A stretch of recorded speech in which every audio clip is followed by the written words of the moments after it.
much for joining us this afternoon. My name's Alexandra Carroll. I'm the one that's been sending you all those in-wing emails. I'm currently working for Akomata Tupu in the recruitment team. I'm working on the cultivation side of things. Again, sending you lots of emails, so thank you very much for humouring me with that. I did the last webinar with my colleague Brent. So if you didn't catch that one, I was in the 2016 cohort. I taught English at De La Salle College. And I am joined here today by Amanda and Lizzie from Selwyn. And they're going to just do a quick introduction and then we'll get into some questions. Yeah. Okay. Tēnā koutou, malolele, malole soifua. My name is Lizzie. I'm in second year of the Teach First program, and I'm currently teaching science and biology here at Selwyn College. Need I say anything more, Ellie? No, perfect. Thank you. Kia ora, I am Amanda. I am also in C18 Teach First cohort, and I teach English here at Selwyn College. Yay. Thank you guys so much for having us. No worries. Such a great space. I've never been to Selwyn before. Pretty nice. What a treat. So how it's going to work, guys, is I've got some questions I'm going to ask these two just about their experiences, not only with the program, but what they plan to do in 2 months when it's finished, and also how they found the application process, etc. Feel free to just type in your questions. Hopefully you can see that chat box available there. And yeah, just fire away. We're here to answer anything you would like to know about teaching, obviously. So for my first question, guys, is essentially why you applied for Teach First NZ. What drew you to our kaupapa? You can go first this time, Amanda. Yeah, okay, I guess that's only fair. For me, I think I always wanted to be a teacher. I just didn't think I was necessarily ready, so I took some time out after university. And then when I came back to do a little bit of extra study to have a second subject, so I came back to do some English, I was just looking into options of how to go through into teaching and stumbled across Teach First, luckily, and just reading the kind of ideology behind it made me feel like that was the right way for me to go into teaching and that it would work for me and it would set me on the right path to do what I really wanted to do. So yeah, amazing. Yeah, it was pretty cool. I'm lucky I'm good at Googling. Yeah, totally. Yeah, awesome. So I got into Teach First because I heard about it through my scholarship mentor when I was at uni, and I was just kind of exploring my options when I was near the end of my degree, and I wasn't too sure which direction I was heading in, but I knew that I either wanted to be working in healthcare or education because I knew that those two fields had like the most impact, especially for Māori and Pacifica people, and lifting educational and health outcomes for those two groups of people. And I was really passionate about working with them and making a change. And so when I heard about Teach First, I definitely wanted to apply for it. And like since then, no regrets at all. I love what I do. I live for it. Yeah. Oh, that's so nice to hear. I guess it's so lovely to hear these stories and be able to share them with potential applicants. And I think one of the biggest obstacles or stumbling blocks maybe for people getting into the program is actually the application process, and I think that can sometimes seem quite daunting. I mean, a 2-hour-long application filled out online, followed by a phone interview, followed by an assessment centre. I know that for a lot of people can seem like such a huge process. So I just want to hear from you guys how you found that, and in particular maybe what you learnt or how you found the assessment centre. I'll go first. Okay, Yeah, we're alternating here. Yeah. Okay. So I think the recruitment process consisted of the online application and then the phone interview and then the assessment center. So when it came to the online application, I think I took about a day or two to really reflect on what I put into my application, and kind of just reflection is the key. Kind of just reflecting on why you're passionate about the kaupapa of this program, also on your skills and abilities that you have to offer the teaching profession, and also like myself, how I can bring like my culture into the mix and kind of your cultural capital, how you can serve the communities that this program serves. Yeah, and you kind of have to really sell yourself, I reckon, and kind of have a look at the values on the website, just to have a look at whether your line. Yeah. And then when it came to the phone interview, I got Billy on the phone, so it was sweet. We just had it off on the phone because Billy's a cool guy. And then at the assessment centres, I reckon I just had to do the readings just to kind of fill in some of the gaps and just kind of get myself up to speed on some of the really pertinent issues for education in Aotearoa. And I think for those, you just gotta like be yourself, be passionate, and also once again reflect, be humble, and be able to reflect. Yeah. I think you're right, and I really like what you said about selling yourself, and that makes me think about how that works with that concept of humility and selling yourself in a way that is. Yeah, I think that's difficult. Sell yourself but still be humble. Yeah, like, right. How do you do that? But I think that we can see that sort of really genuine desire come through in a lot of our applicants. So yeah. What about you, Amanda? Yeah, I think you did a great job of summing it up. But I think one of the maybe a key thing for me was in the process, I really had to acknowledge how much I didn't know and how much I had to learn about the learners that I was going to serve, because I grew up in I grew up in Dunedin. I barely knew Auckland. I'd visited a couple of times and I knew I'd probably be teaching here.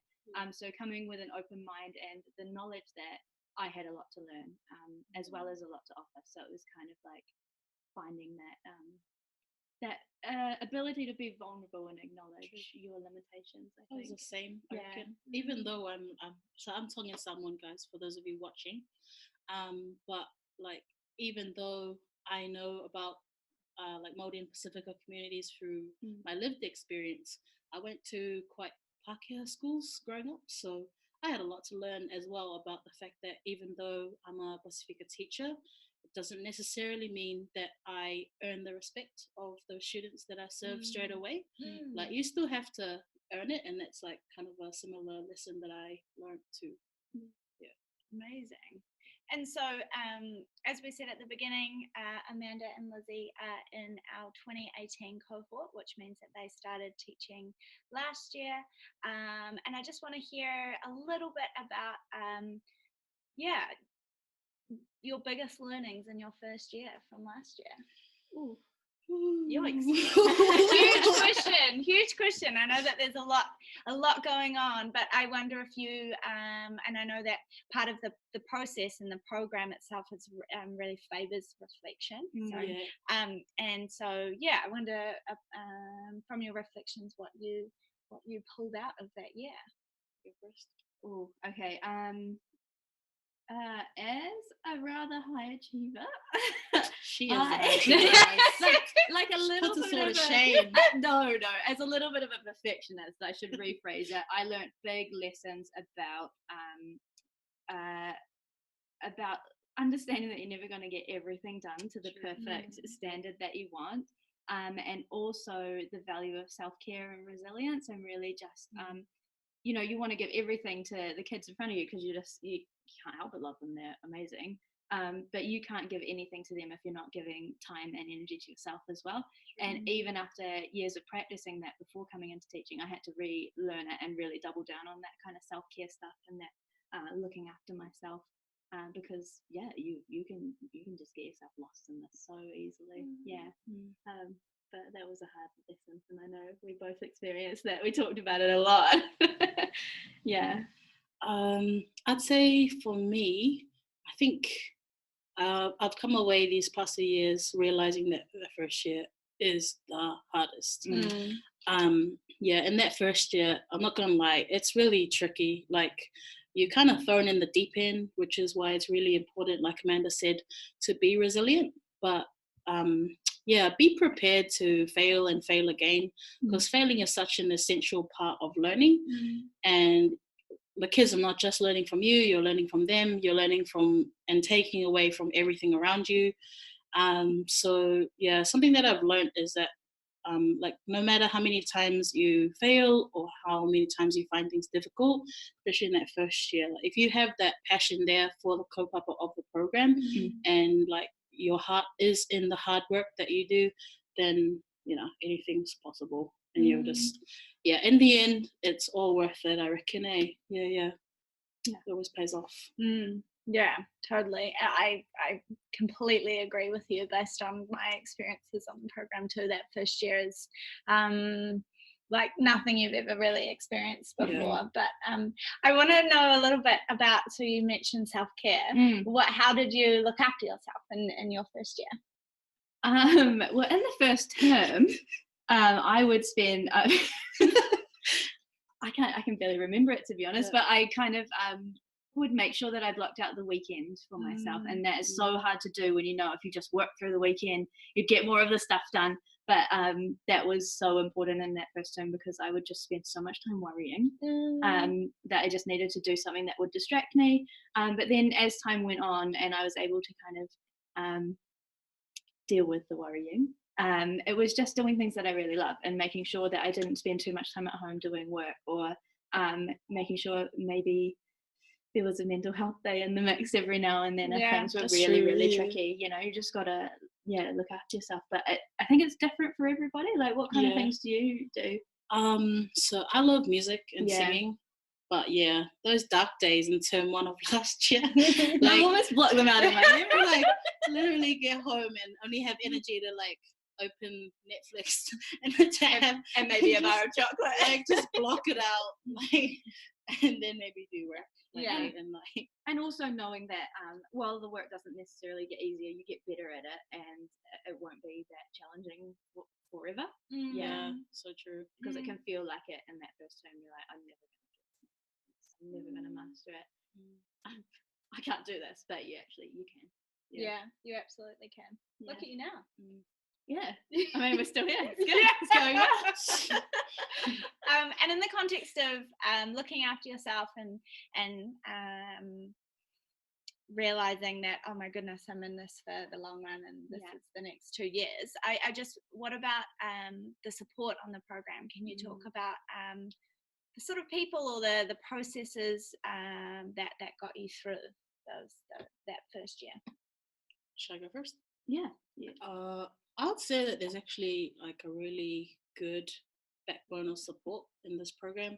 So you have an in-school mentor who takes care of you in school, and then you also have someone called a learning area advisor, who is someone from the Mind Lab, which is the institute that we're paired to with Akumata Tupu Teach First, and they kind of look after more the curriculum side of things, make sure that you're teaching to the New Zealand curriculum. But then other than that, we have things like the workshops in the term holidays, and I always take away a lot from that, and we have like lots of time to ask questions and seek support on curriculum stuff. Yeah. What about you, Amanda? All of that, and also each other. So like having you here has been massive for me. Like that, oh my gosh, you're like a part of me now. Yeah. We're joined forever. Don't ever quit. It's a nice little touch there on the leg if you didn't see it. Such dweebs. Yeah. But just, making the most. You'll form really strong connections through summer school, and the people that you end up in the same school as become like family to you, particularly because you see them every day. When we drive into school together as well, which helps. And just leaning on those people when you need to, and being there to help them as well. That really helps a lot. The people in the cohorts are amazing. Like, you learn so much from each and every person you meet on your cohort. I don't even know how many people are in your cohort. It's around 40. Amazing. So 40 like-minded individuals who you can call when you're amazing. So this year we are for those of you interested. We are aiming to recruit between 80 and 100. So yeah, the cohorts keep increasing in size, which is really exciting. And I think that, yeah, thinking about what that means for our community of kairapu or alumni who are committed to this idea of Aotearoa being a fair and equitable space is just so exciting. So 2 months? Is it 2 months to go until you? Approximately, yeah. How I are mean, you I'm not counting feeling? down the days. True. How are you feeling? What are your biggest reflections? It's a little bit surreal. It seems like it's happened really fast, to be honest. And to be fair, there is a deadline for an assessment approaching very soon, so it's there's like a tiny bit of panic. I don't know if you're feeling it. I'm definitely feeling it. Thank you for giving us your time, then. I probably wouldn't have done it this afternoon, to be honest. I wasn't feeling it. Yeah, fair enough.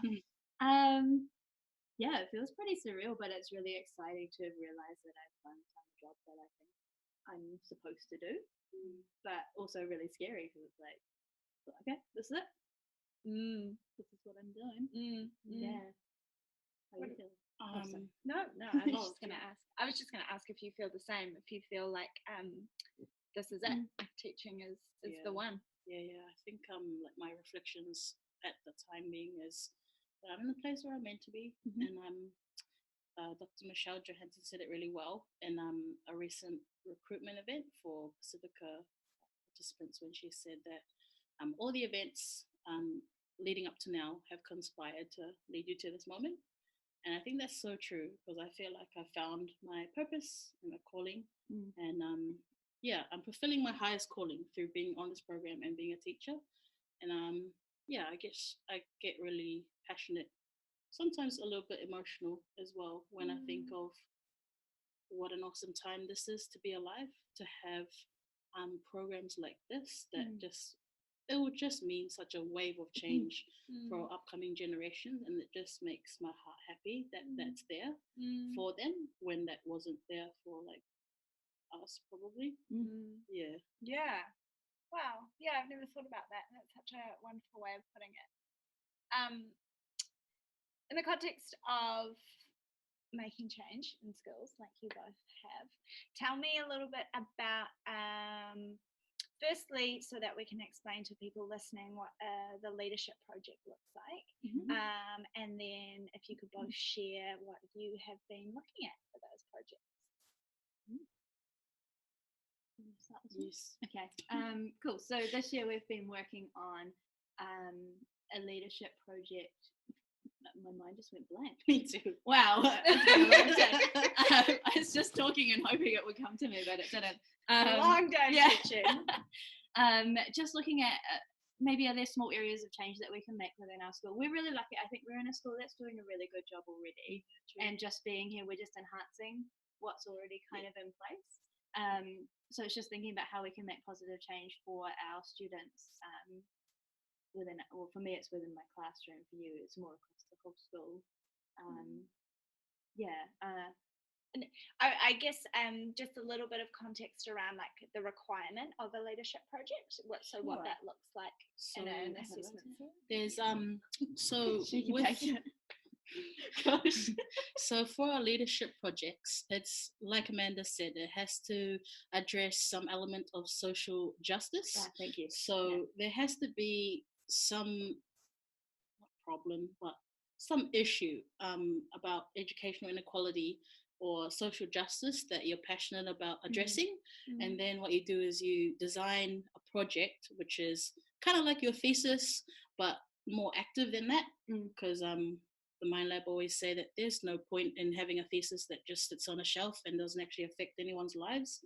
So it's about outreach, and it has to have a leadership element to it.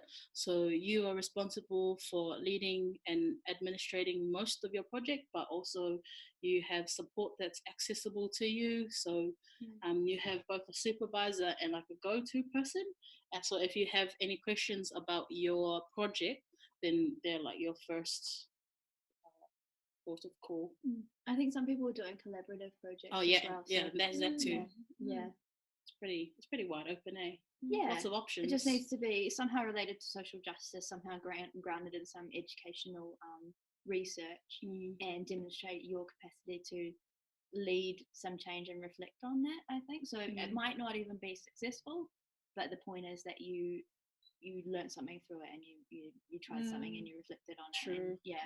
So there's like that evidence-based element to it. Yeah. And then also these projects bring about a lot of personal growth too.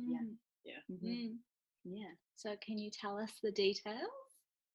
Do you want me to go first? Okay. So I'm really interested in, well, my idea started out huge, but it's had to be narrowed down. So a lot of my learning around my project has been about like taking on projects that are manageable for where you're at in your kind of current role, and also making sure you really understand your context before you try and like rush in and do anything massive, because actually you might have this theory from America that worked really well there, but bringing it here doesn't necessarily work, and so you've just got to think about like small steps. So I'm really interested in the idea of somehow handing back the power to the students around, like, in the classroom, you know, there's that massive power imbalance between student and teacher. How can students have the power and use their own knowledge and their own identity to improve their own learning and their own success? So I'm looking at curriculum integration just on a very small scale, to try and encourage my students to have more agency in their learning and realize that actually what they already know has a lot of value in the classroom. That's so amazing. Yeah, it's very small, really. I just did a unit where we didn't connect with any other subjects, and then surveyed them about how they were like taking control of their learning. And now we're in the middle of doing a unit where we've connected it with some learning that they'd already done in social studies around leadership. And I just keep pushing this idea, like, you actually know a lot of this already. Bring in what you already know. Let's talk about that. How can your own knowledge help you with this? And then I'm going to survey them again next week, and then it's done. Just around, like, do they have more agency? Are they more engaged because they know what they know is important? Yeah. And what's your hunch? I think that there might be some shifts in terms of them understanding that the classroom isn't this little silo where I have all the knowledge and I tell them what to do. I don't know how big the shifts are going to be, but we'll see. But I can already tell that they're starting to kind of go, oh yeah, I actually know about this leader that kind of reminds me of this thing we're talking about. Amazing. Or, yeah, there's just little shifts in their kind of like engagement with it. So we'll see. Yeah, my hunch is that it will make a little bit of a difference. So too. And this could expand from here. So that's the whole idea, is it starts really small. I prove that something makes a difference, and then we take it from there. And the school's been really supportive of me, and my department has been. And they're really, I think they're quite interested as well. Even parents want to know about it. Oh my goodness. Like, please give me some things from your results. We want to know. So that's cool. Yeah. That's so cool. Yeah. So it's been fun. Yeah, nice to have a community involved. That's awesome. Yeah, it's really cool. Yeah. What about you? So my leadership project evaluates the impact of culturally responsive support programs for Pacifica students here at Selwyn. And it was really motivated by how in the past decade, there's been a really large shift in the demographic of the school, which means that we now have mostly Pākehā at the school. It's still pretty, just over half. It's still pretty diverse, but like a shift in like the ethnic demographic and also socioeconomic. And so it's just, it's kind of had an impact on Pacifica students in the school, their sense of belonging, and I think also everything kind of stems down from student well-being as well, and how much you feel like you belong to this community and to this school, and how connected you feel. So how I'm kind of going about it is, this year I've started a group called Pacifica Achievement Group, and it's a student-led group run by Pacifica students, and we offer things like weekly homework centers, fortnightly Pacifica workshops. So, is it? You tell us. I should know. Yeah, and other events. So like having a lot more resourcing of things like reo weeks, so language weeks. So like last week with Te Wiki o Te Reo Māori and all of the other language weeks that have and will fall this week. So yeah, we're starting small, but I wouldn't say small. It's been pretty big. Has it? Yeah. I hope so. You're underestimating it. I think. Maybe. Yeah. See, humility. Yeah. It's just this tiny little thing. It's nothing. Hashtag humble. How have the students Yeah. been responding to it? At the beginning of the year, it was interesting because they were all quite timid and reluctant to be, in the face of everything. But now, like, if you come to our homework center, it's just like a little home in there. Like, really cool. even when they have things like cultural dance practices and stuff, you'll see like this group of 10 boys just walk in just to say hi to everyone. And maybe also come for food, but that doesn't matter. That helps. Like, it just feels like such a home right now, and it's just so nice to see how they've all just like kind of banded together, and now they really back each other.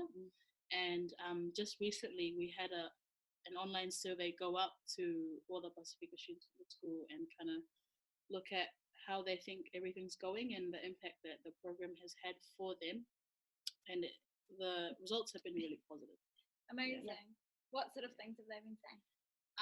So kind of like the three main aims of the group were to support them in their academic achievement, to enhance their engagement within their classes, and also to help them network and feel a greater sense of connectedness to the school and to each other.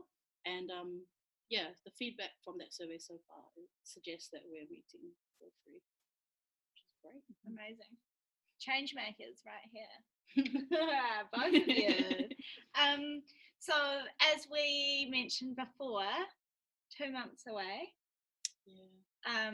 Which is so exciting, but it's a bit arbitrary to think about it like that, I guess, because even when you're finished in the program, you're then part of a beautiful network of kairapu and justice seekers for life, essentially. So, but what's next? What's on the cards?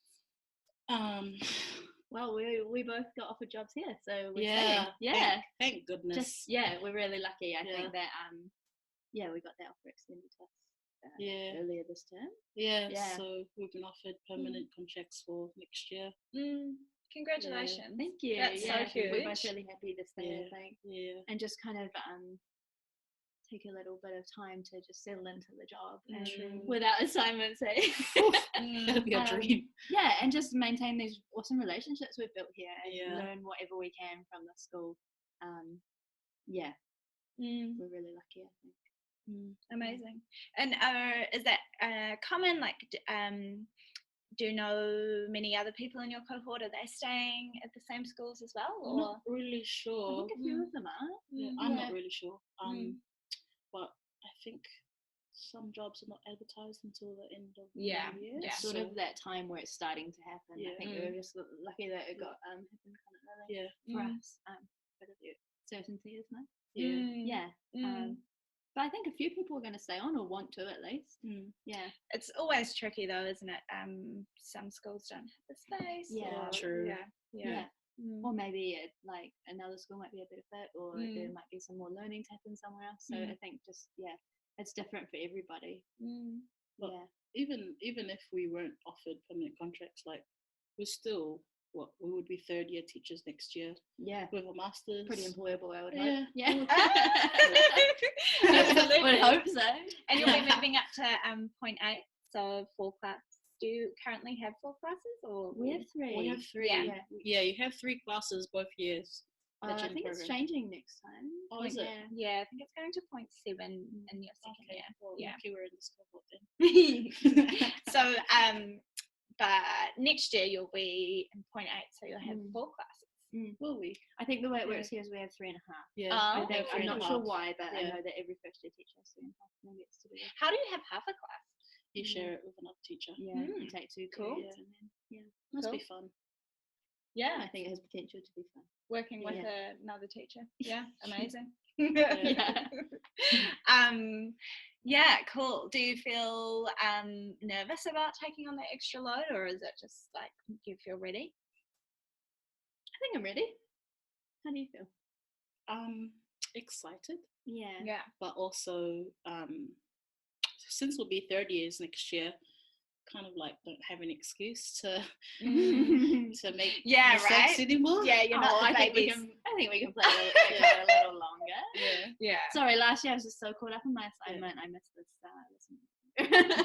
Or, but I've been a student teacher for Oh, 2 years. It didn't count. It This didn't is my count. first time. I can see that we have our first question. Thank you so much, Terry. So you've asked, do you get to choose which school you work in while you are on the program? Amazing question. Yeah. Would one of you guys like to answer that? I think it's. Oh, how would I answer it?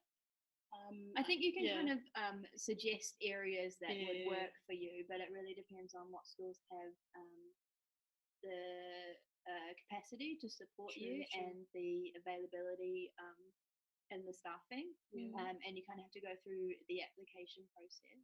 Yeah. So I think like technically one of the Teach First team, they might suggest a school for you, right? And then you could technically say no, but you'd want to be pretty open to taking on what comes up. Yeah. Totally. So I think within reason you have some choice. Would that be a good way to You put it? probably get Yeah. you probably get like, I'd say 70% say into what school you would go to, because you kind of tell the program whereabouts you're located. So like you ideally you want to be working in a school that's close to you, accessible. Yeah. And then from there, like Amanda said, it depends on the staffing requirements of that school and which schools are putting up jobs at the time. And it also depends on whether the schools fit the requirements.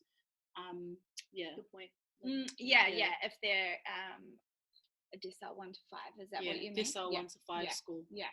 I think it's all a little different from when we did it because there's more places around. We were just like Auckland or Northland. True. Yeah, same.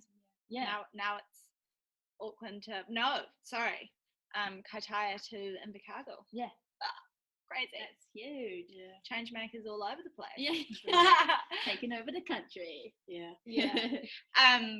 Such a good question. Thank you very much for asking that one. I think, and these guys answered it perfectly. I just want to put my recruitment hat on and say that, and you'll see in your in the application, there's a section where it asks you essentially, what your preference is for location, and so you can say there.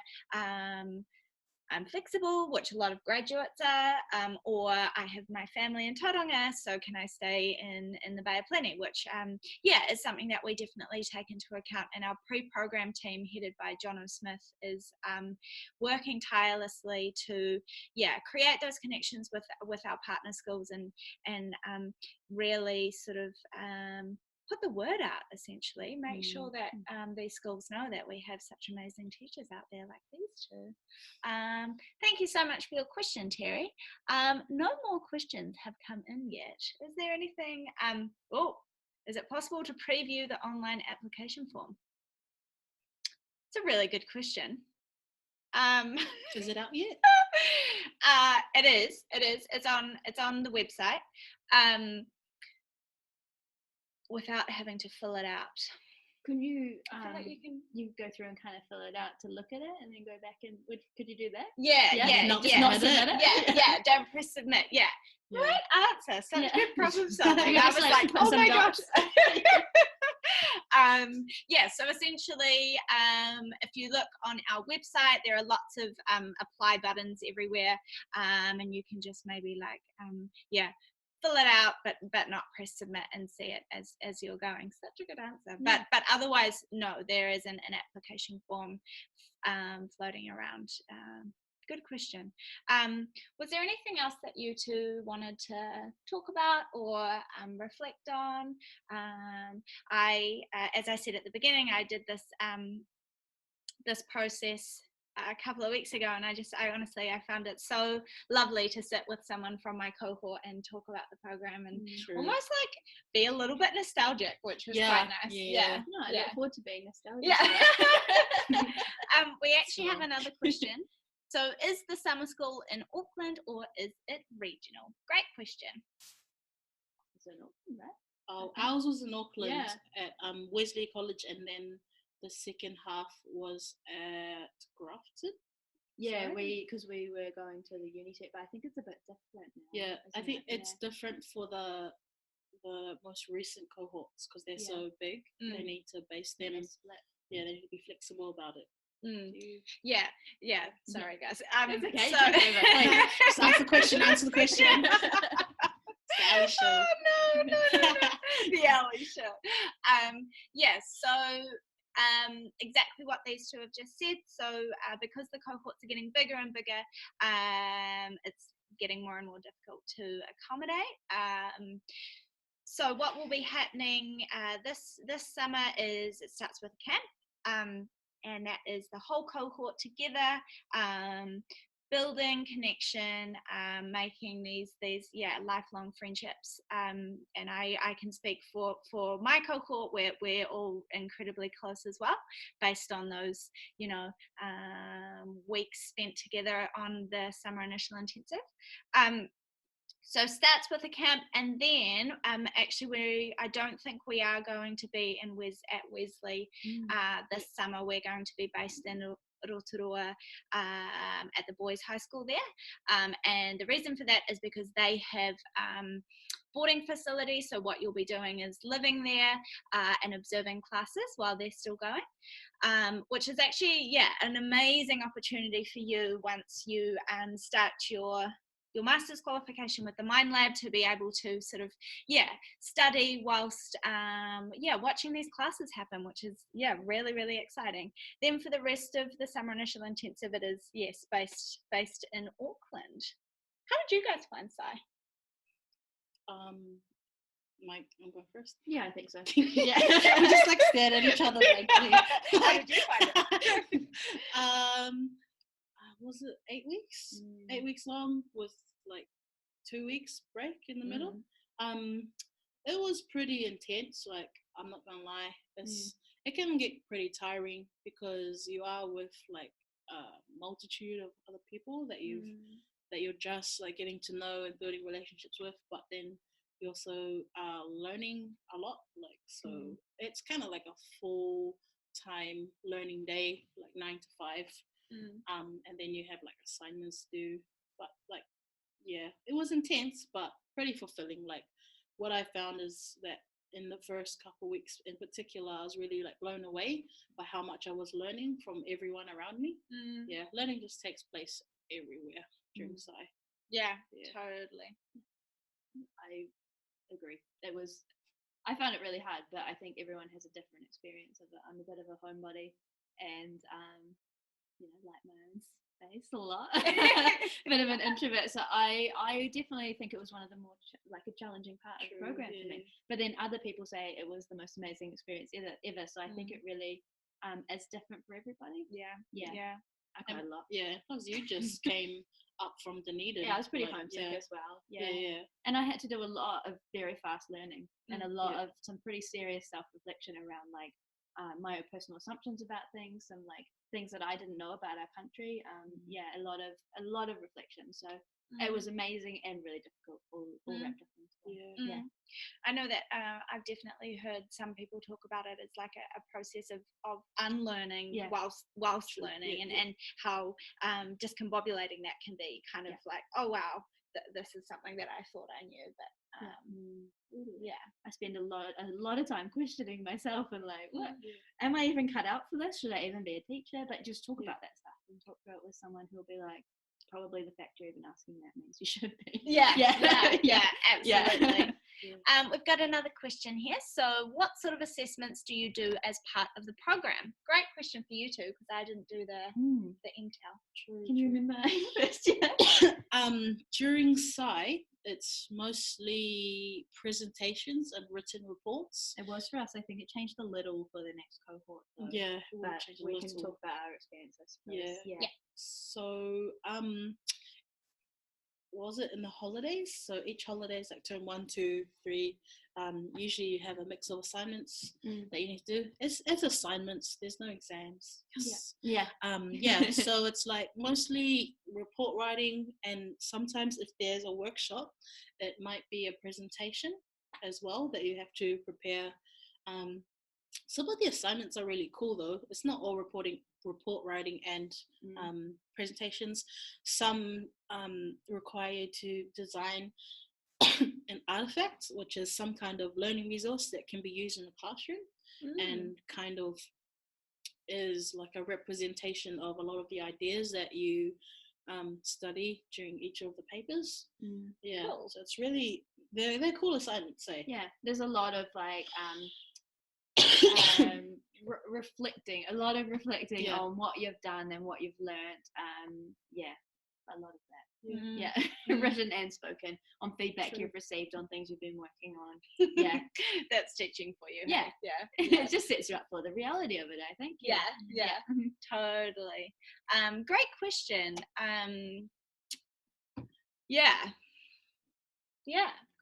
We've got 5 minutes left, so if you do have any more questions, definitely get them through.